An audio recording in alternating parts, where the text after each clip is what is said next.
Hello, LTU Game Audio students, and welcome back to another edition of Unreal Engine 4 Study Hall. This is Ben Blau, and today we're going to be discussing the use of sound mix modifiers inside of Unreal Engine 4. Specifically, we're going to be looking at a common mixing mechanic known as ducking. Now, if you are already an audio engineer or mixer or practitioner, you may already be familiar with this concept. And what it is a process by which we can cause one or more sounds in a mix to automatically lower in volume, at least, automatically lower themselves in volume when in the presence of another sound. A common example of this is, let's say you've got a very busy mix, maybe it's a film soundtrack or maybe it's a video game, and it's full of music and sound effects and also contains dialogue. So you go to play the dialogue, and the dialogue is difficult to make out, right? Sometimes because of the fact that the mix is so crowded, there's so much going on that the dialogue gets masked by all this other stuff.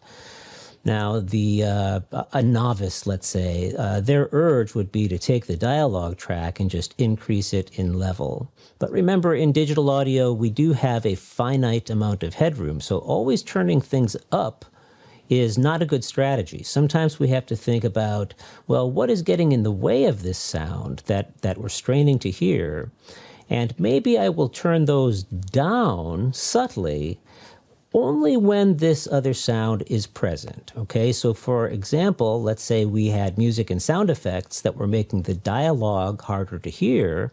We can set it up so that when the dialogue is present, the music and or sound effects automatically lower in volume by the amount that we desire and only for the duration that we desire, let's say the duration of a specific line of dialogue. So I'm going to get right to it and show you the implementation of this in Unreal. To get us started, I'm going to navigate to our root content directory, and we're going to make a new folder, which I will call audio, like so. Now, sometimes there's a delay on that because of my screen recorder. I am pressing enter, but for some reason my screen recorder causes that to bug out. So let's try not to make too many. There it goes. Okay, let's try to avoid making too many folders here. I think for that reason I'm not going to make subfolders here. But now I'm going into my audio folder, and I'm going to open my Windows File Explorer, or if you're on a Macintosh, you would open like a Finder window and navigate to where you keep your sound effects. For this particular example, we're going to use a music loop that I quickly threw together. And I have two recorded lines of dialogue from, well, one from our hero, our main character, we're going to call hero. No, don't use that as a template. Who told you you could do that? And maybe one of these lines of dialogue from the companion. Okay, that should be all we need. One of these needs to be looping, so I'll open up that sound and just make sure that looping is set to true. And we'll save it that way. Let me get my meeting controls just out of the way a little bit, and I will close that asset. And the other two will not be looping by default, as you can see. So we can save that, and I can just highlight this in Command S. So now all three are saved. And the music loop, we can right away make into a sound cue.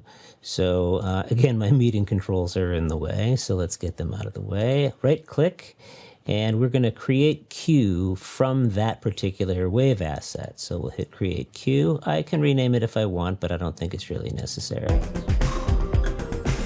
And that's just something that I whipped up very, very quickly prior to starting this video. I can hear the effects of the data compression on this, so we'll talk about how to preserve better audio quality when importing wave assets into Unreal in another lesson. But today we're just going to use this as is. We can open that up. Okay, there's our music loop. We have to click the wave player and check looping again. Okay, and we'll save our sound cue like that. And now we can just bring this into our world It is set to auto-activate, so as soon as I enter play, we should hear the music.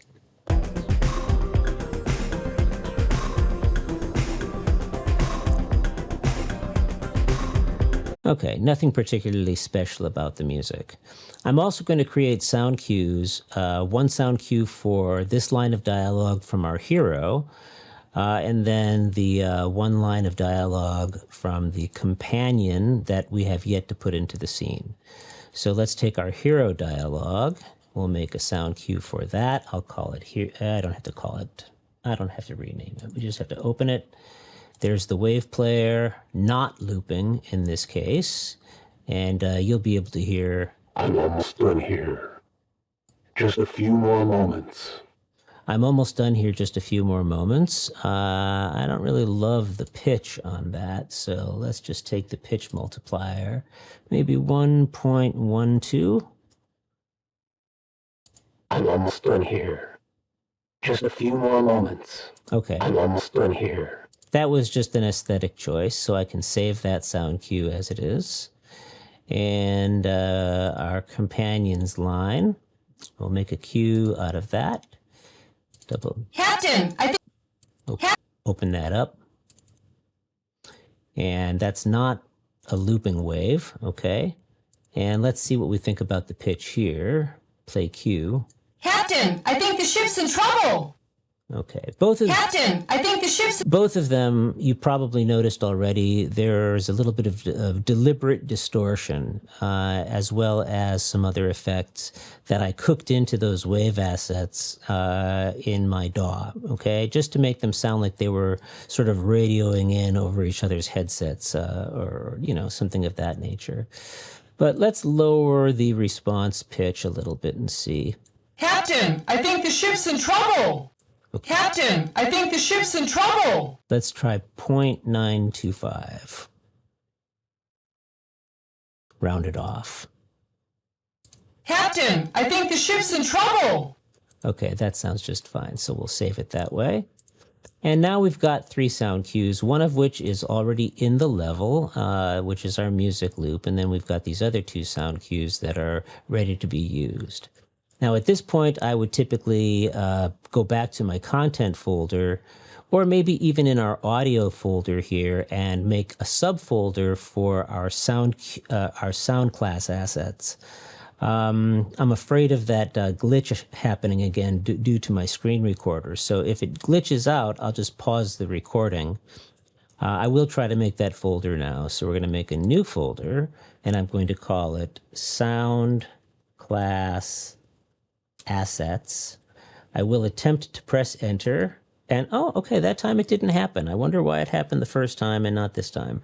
But hey, I'm not complaining. This is exactly what I want. Sound class assets, and we'll go into there. You have worked with sound classes before, okay, so you should know how to at least create them. Right now, everything is set to the default master sound class, but I'm going to replace that with a new master sound class, one that is our own. So we'll right-click in the empty area of the content browser, and we're going to hover over sounds, and we are going to hover then over classes and prepare more than one sound class here. We're going to start with sound class, and I'm going to call this SC for sound class, SC_bass, okay? And open it up. Okay, now what we want is for the bass sound class not to obey ambient volumes, okay? Not by default. Just like the master sound class does not have this checked. When we assign the bass sound class to something like music, for example, or well, in this case, we're going to have a separate sound class for music. But for something that we don't want to, respect ambient volumes for things like attenuation, occlusion, and reverb, things of that nature. The bass sound class, I don't think should do that. But I can make child sound classes right off of this node. So for example, one of those sound classes, child sound classes, I can just pull off and release my mouse and type a name for it. Let's say this one will be called dialogue. like that. So we have that. And we can pull off this pin one more time and rename this child sound class music. And we could have another one called SFX for sound effects. And even within these child classes, they can have children of their own. Okay, so let's suppose that you had a sound class called sound effects or SFX. It could have child classes, called weapons, and then that weapons child sound class could have children of its own. They could be, melee weapons or superpowers or bullets or, what have you, if you want to change their behavior. The only thing I want to change at the moment here is, you see, I can select these child sound classes just by clicking on them. And when I click on dialogue, usually I do want dialogue, especially if it is regular dialogue. Not something that's radioed in, but something that is spoken by a character with a location. I would want to enable apply ambient volumes for something like dialogue, usually, okay? In today's example, maybe not, because the sound effects are meant to be transmitted, the dialogue lines are meant to be transmitted sort of like over the radio communication system, so they wouldn't be subject to the acoustics of the space anyway, but this is just good practice. Notice, however, that the music sound class does not have apply ambient volumes checked. So I'll save my base sound class and close it, and then we'll see that the child classes will just appear here and here, okay? And we will shift-click to select them both and hit Control-S, okay, and that will save them all. We also have to have another asset here, and the asset that's going to be especially important to our ducking is going to be something called a sound class mix asset. We create that asset in the same way that we created the sound classes. We right-click in the empty area, hover over sounds, then classes, and you'll notice that there's one other option here that says sound class mix. So let me grab one of those, and I'm going to rename this just so that it's not no ambiguity here. We'll call this Ducker. Okay, or to be more precise, let's say SCM for sound class mix Ducker. SCM does not have to be your particular convention. You can choose something else that makes sense to you, but SCM, for my mind, is how I designate sound class mixes. Let's open that up and look at what's inside, okay? For one thing, a sound class mix allows us to apply EQ, and here we have a full parametric equalizer, okay? If you're already an audio practitioner, you should know, you probably already know a lot about EQ. So today's conversation really isn't so much about using the EQ, but feel free to apply it if you wish. And you'll understand, once you finish this lesson, you'll understand why you may or may not want to use that for what we're doing today. So I'll turn that off for now. And the real action is going to happen here, where it says Sound Class Effects, 0 Array Elements. What I want to do now is I want to hit the plus button to add an array element. And then I'm going to twirl down on that disclosure triangle, if I can hit it. And it's asking for a sound class, and that sound class has not been populated here. So this is, if you're doing a ducker or something like a ducker, inside this sound class mix, where you have added this array element and it's asking for a sound class, the way that you should think about this is, what do I want this to apply to? Okay? What we're trying to do is ducking. So that means that the music is meant to reduce itself in volume in the presence of dialogue. So what sound class needs to be affected is what we specify here, okay? And that's going to be my music sound class, okay? So what do we want to affect? In this case, we want it to affect the music. After all, it's the music that we intend to reduce and gain. While this sound mix is active, or pushed, as it's called in Unreal language, Unreal speak, while it's pushed, we are going to, let's say, reduce it in volume from its default of 1.0. So, like I said earlier in this tutorial, I'm going to very much exaggerate this, okay, so that it is very, very obvious that it's happening. And then we're going to dial back the settings to something more realistic. But for now, let's set this to something like 0.2. 0.2, its original volume, okay? Now, I'll do that only. You could also affect the pitch if you wanted to. Know that in Unreal Engine 4, when you adjust a pitch adjuster, it will also raise or lower the speed of the file. And it's actually playing it faster or slower, as if you were playing a record or a tape at the wrong speed. But we can screw around with that later for fun, just if you're curious. We can also use a low-pass filter. Right now, the default low-pass filter cutoff frequency is set at 20,000, and that is in hertz, so an audio engineer would call that 20 kilohertz, or 20K, and that's about the highest audio frequency that a person can hear, that an average person can hear, if you have healthy hearing. Occasionally, even in a ducker, what I might do is I might reduce this to some lower frequency, because a low-pass filter is also sometimes called a high-cut filter, meaning that if I were to set this to a lower frequency, let's say if I set it to 5,000, then it's going to begin filtering out treble frequencies starting at around 5 kilohertz or 5,000 hertz.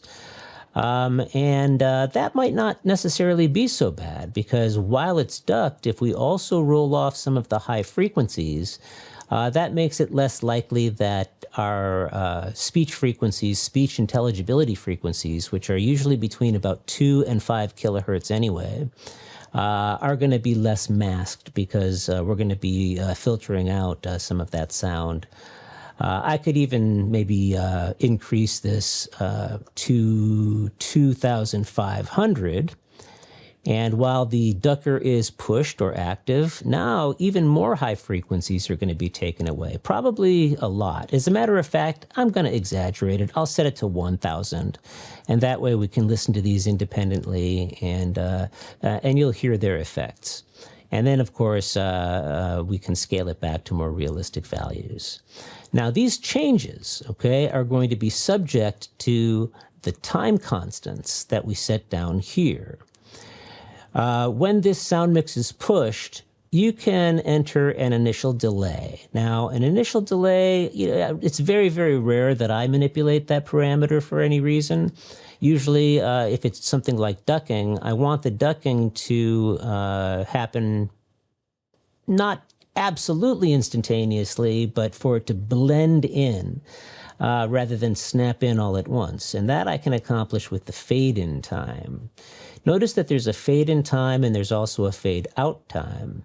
And sometimes that language can be confusing to an audio engineer, because if you're an audio engineer, when you think of this term fade in, that usually implies that something is coming up in volume, fading up, sometimes even from silence, but getting louder. And when we see this term fade out, we're assuming that something is getting quieter. But that is not what these terms mean in this context, okay? As a matter of fact, I think you're better off if you substitute in your mind for fade-in time, substitute blend-in time, and for fade-out time, in your mind, think of it as blend-out time. Because really what's happening when this mix modifier is pushed, it's going to blend to the settings that I have entered up here, okay, according to these time values. So again, let's exaggerate this. Well, in certain sense, okay, like 0.2 is a pretty good fade-in time, honestly, for ducking. So I want that to happen pretty quickly. And we've already reduced it in volume by a lot. And the duration, let me set that for something longer than I would typically need. That's in seconds. So I'll set that to 4 seconds. Of course, we're not going to leave it that way. And then the fade out time or blend out time, I'm also going to set this to a larger value than I normally would. Let's say 2.5 seconds. Okay, 2.5. And remember, what this means is that it's going to take it 2.5 seconds after this sound mix has been pushed. After the dialogue finishes, it's going to take 2.5 seconds for it to restore back to its default volume setting. Okay, so this is very much exaggerated, and I'm going to save our ducker. Okay, now remember, our ducker has been applied to the music sound class, but it has to be called whenever dialogue is present. So let's go to the dialogue sound class now and set that up to push this sound mix whenever dialogue is happening. So here in our dialogue sound class, let's make sure that dialogue is highlighted right here in the graph. And it's in this area. Let me pull this pane over just to show you what it says. Passive sound mix modifiers. Passive because we're going to set this up to happen automatically whenever there is dialogue. However, activating and deactivating sound mixes is very, very easy to do in Blueprint script.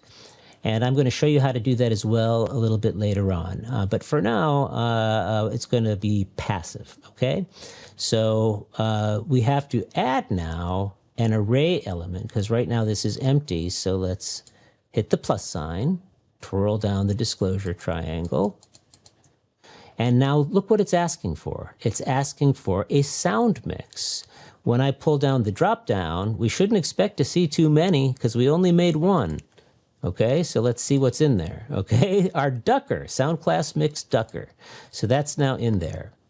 Usually, you don't have to play with the threshold controls. Okay, so we're going to leave those alone for the time being. And I'll save that with that applied. Great. Okay, now let's go back and we are going to assign our wave assets and also our sound cues to the appropriate sound classes. Our music loop, I don't want that in our master sound. I could leave it that way if I wanted to, but no, we made a music sound class of our own. So we're going to assign it there and save. That's the wave asset. And now we're going to do the same thing in the sound cue if you've implemented this in a sound cue. So that's going to go to the music sound class.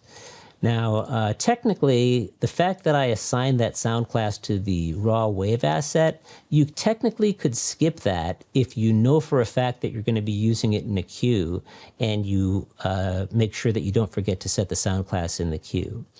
But if I want to use this wave in some other way, not inside of a music cue, if I assign the sound class to the wave asset, it retains the behavior that we set up for that particular class.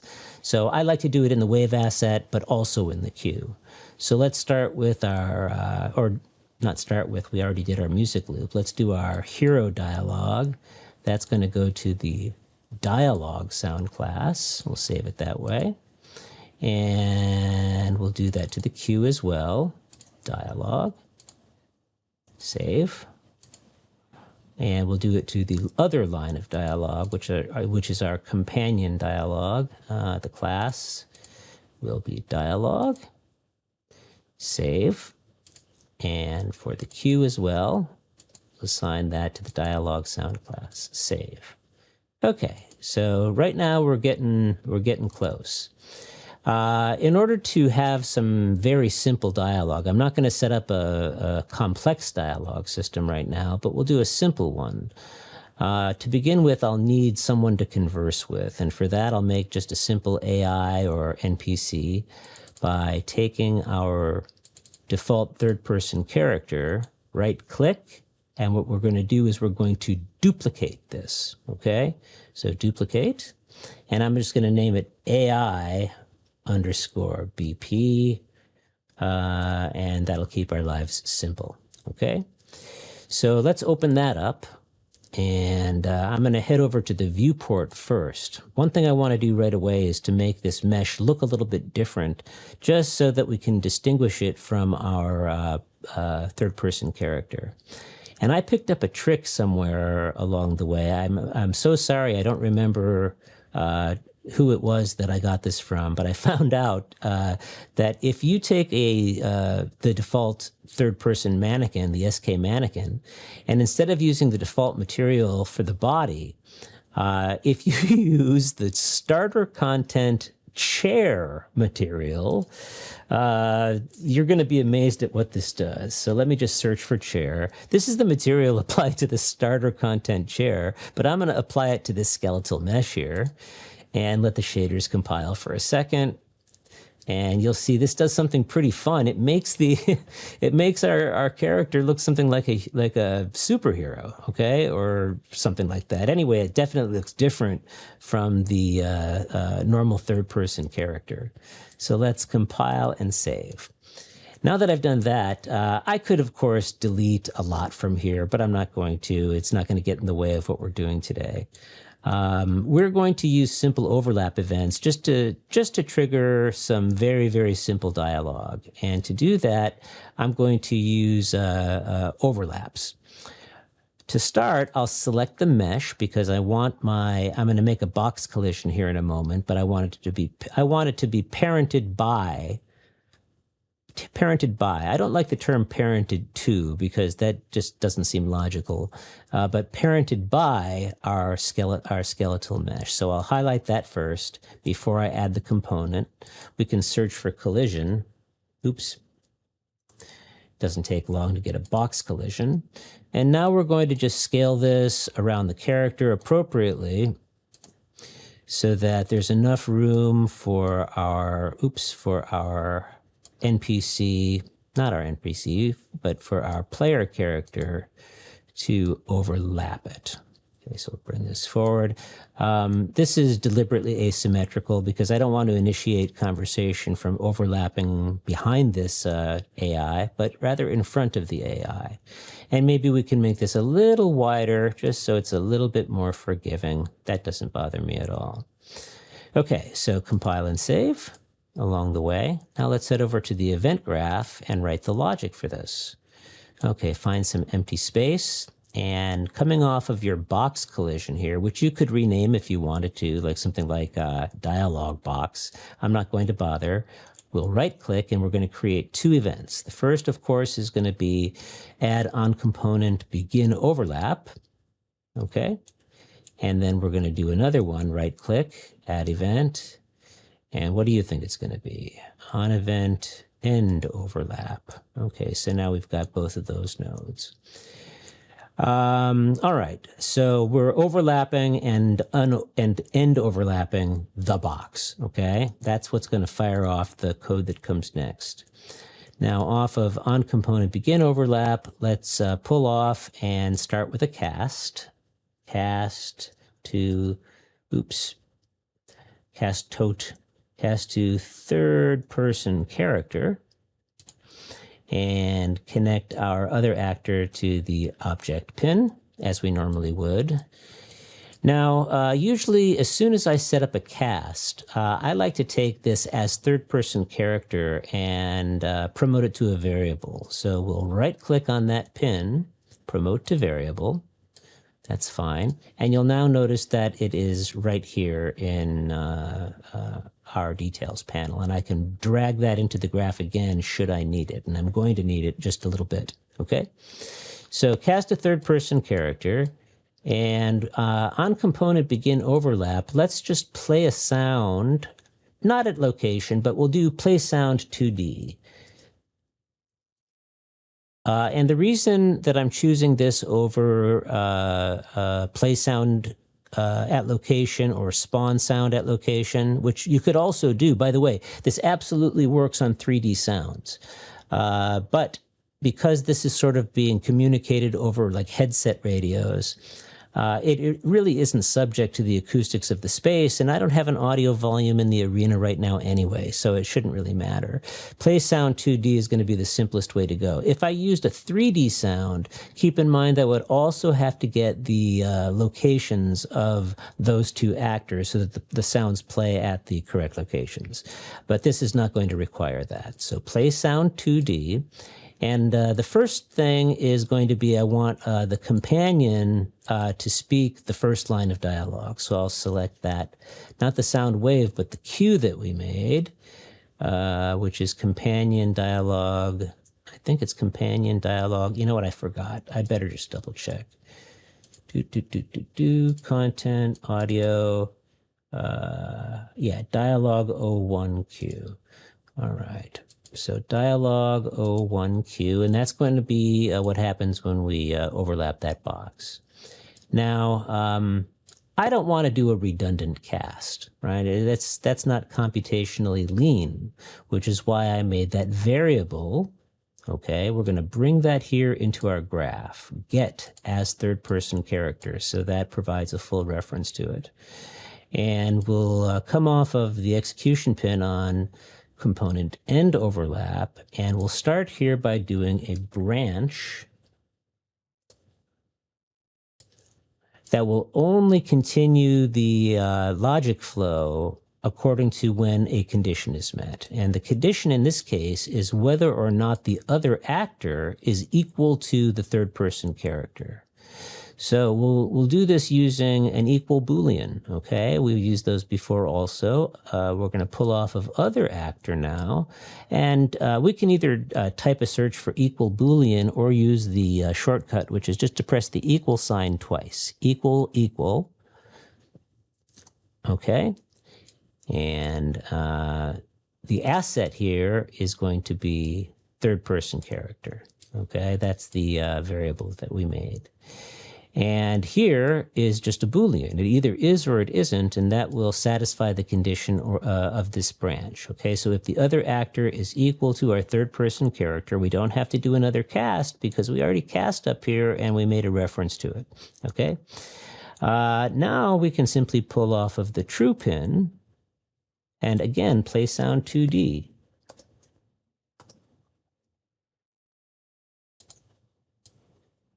Okay, and our asset this time is going to be the hero Q. Okay, so this should compile, yeah, with no errors. So far, so good. All right, so let's get out of this blueprint. Looks like there are some things I haven't saved, so I'll just click Save All right now. And we are now ready to pull our AI into the scene somewhere. Put it right there. And I'm going to rotate it and stuff just so that it's facing our third person character, making it very easy to approach and initiate conversation. And let me just make sure, doubly sure, that it's on the ground exactly. Okay. So let's give this a shot and see what happens. We already know that the music's going to play automatically. Captain, I think the ship's in trouble. And we'll hear it recover. I'm almost done here. Just a few more moments.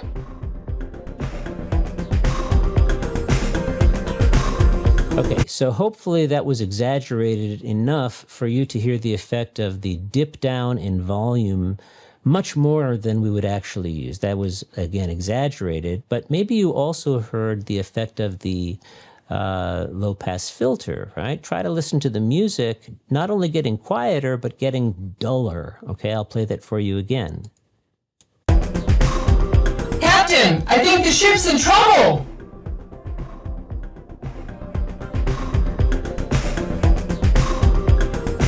I'm almost done here. Just a few more moments. Okay, so you can hear the filter is opening back up again just as the volume comes up. So I don't mind that at all right? Now that we have our system working, our simple dialogue and our ducker working, it is quite obvious that it is overdone. So now it's time to go back in there and tweak the values. So we're going to go back to our audio directory and find our sound class mix. That's in this folder, and SCM Ducker. All right, now let's dial in some more realistic values, all right? The low-pass filter, maybe I'll set not as low, 2500. We'll see. It kind of depends on how much treble, I guess, is in your music to begin with, right? So you're going to have to listen for that and decide how low you want to set your own cutoff frequency. It'd be nice if there was a slope parameter here so we could decide how many dB per octave or something like that. But this is just fine. I don't need an initial delay. The fade-in time of 0.2 works for me. A duration of 4 seconds is arbitrary because the line of dialogue might last longer or shorter than 4 seconds. You could hear in play when I initiated the first line of dialogue, the music did not restore itself to unity gain right away. It waited for 4 seconds and then started to fade back up over 2.5 seconds. So we never know how long of a duration this needs to be unless we make a ducker, I guess, for every single line of dialogue, but that would be absurd. So here's what you do. What you're going to do is you're going to enter a value of -1. And the reason that we use -1, even though this is really counterintuitive, because we can't go back in time, what this means is that when this sound class mix is called, if this is set to -1, all that means is that this sound mix is going to hold its value or continue to be applied to whatever sound class it's assigned to until another mix modifier is pushed. And that will pop this sound mix. That's the terminology, okay? To push or to pop. That is the question. So this will be popped as soon as the dialogue is over, okay? And the fade out time, it shouldn't come up, really, really slowly, like over 2.5 seconds. Okay, we want this to be kind of subtle, not super dramatic. So let's set this to maybe 0.150, and that's 150 milliseconds. Okay, this is 200 milliseconds, the fade in time or blend in time, 200 milliseconds. That might be too slow. That's 1/4 of a second. And fade out time, 0.15, it's 150 milliseconds. That's 1/8 of a second. That might be too fast. And if it is, we'll hear it and we'll come back and we'll readjust it. So let's save. Oh, yes. And of course, our volume. The default value was 1, but I don't want it to go to 20% of its initial value. So let's maybe set this to 0.8. Okay, so we'll reduce it by 20%, let's say. And we'll save this. And now we don't have to reprogram anything, okay? This is just going to, the mix modifier has been changed. So we're going to hear that reflected in the dialogue now. Captain, I think the ship's in trouble! I'm almost done here. Just a few more moments. Okay, so I can hear it recovering too slowly, and therefore the fade out time I think could possibly be even smaller. Okay, so let's try, I don't know, 0.05. And the fade in time could probably be shorter as well. So we'll do 0.15. So that's 15 milliseconds. And okay, so we've made that faster. But notice that while I was inside of the volume, because I set the duration to -1, we didn't have the initial volume restore itself while I was still inside that volume. It held that sound mix until it was popped by my other character completing its line of dialogue. So we'll save that. and go back into the game, and we'll hear how it sounds. It's supposed to be subtle, just to make a little bit of room, extra room for dialogue intelligibility. That's what we're going for. Captain, I think the ship's in trouble! I'm almost done here. Just a few more moments. Okay, I beg your pardon, I misspoke about one thing. The volume did recover while I was inside of that box collision, but I simply slipped my mind that we had two separate cues. So since they're both assigned to the dialogue class, our sound mix is pushed when this character begins to speak, and as soon as the signal in that sound cue is no longer present, if there's no signal going through that sound class, in other words, the dialogue sound class, it will recover according to the time constants that we set in SCM Ducker. And then you'll hear it happen again on the end overlap when our other main character, our hero, does its end overlap. It will be pushed and then popped again when this character speaks its line of dialogue. So listen carefully. Captain, I think the ship's in trouble! I'm almost done here. Just a few more moments. Okay, so that's not bad. Now, I told you before that sound mixes can be also called from blueprint script. So we're going to set up just a little bit of, I'm not going to use this collision box anymore. As a matter of fact, I'll even take my AI and just delete it from the world for the time being. Save that. And instead, I'm going to call a line of dialogue that we've already set up from our third-person character. Okay, so we're going to edit the main character here. So going back into its blueprint event graph. Again, I'm going to do something simple. Again, I'm not considering this a dialogue system per se, but just a way of showing how the Ducker can be implemented. Now, sound mixes can be pushed and popped very easily in blueprint script just about anywhere. Just for simplicity's sake, I'm going to use an input for this, a temporary input. I'll just use a keyboard character. So we'll right-click, keyboard E. Okay? And I'll use, just for simplicity, pressed and released. So on pressed, remember, we are inside of the third-person character blueprint. On pressed, what we're going to do is push. If I just type the word push, there's only one node, push sound mix modifier. So especially, I don't know, if I uncheck context sensitivity, there's a lot more. But if you don't, push sound mix modifier is the only thing there, okay? So we'll do that off of pressed. And off released, guess what? We're going to search for pop, and there we have it, pop sound mix modifier. We have to select the assets now, so that's going to be SCM Ducker in both cases, all right?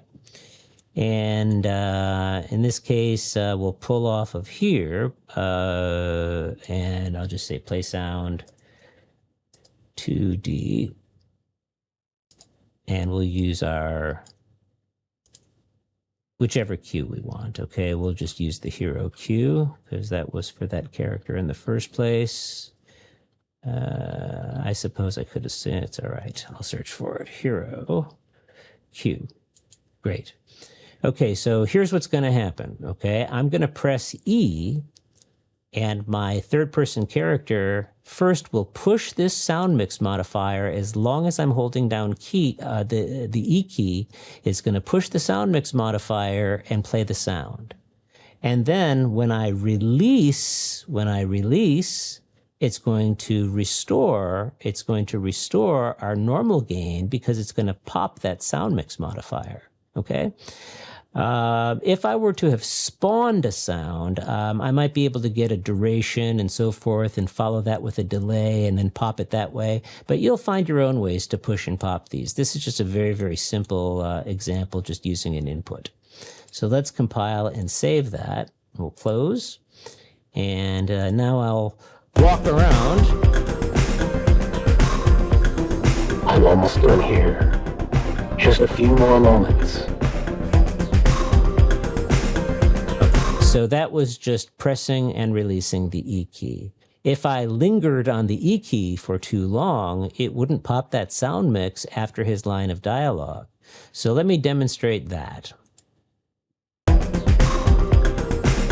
I'm almost done here. Just a few more moments.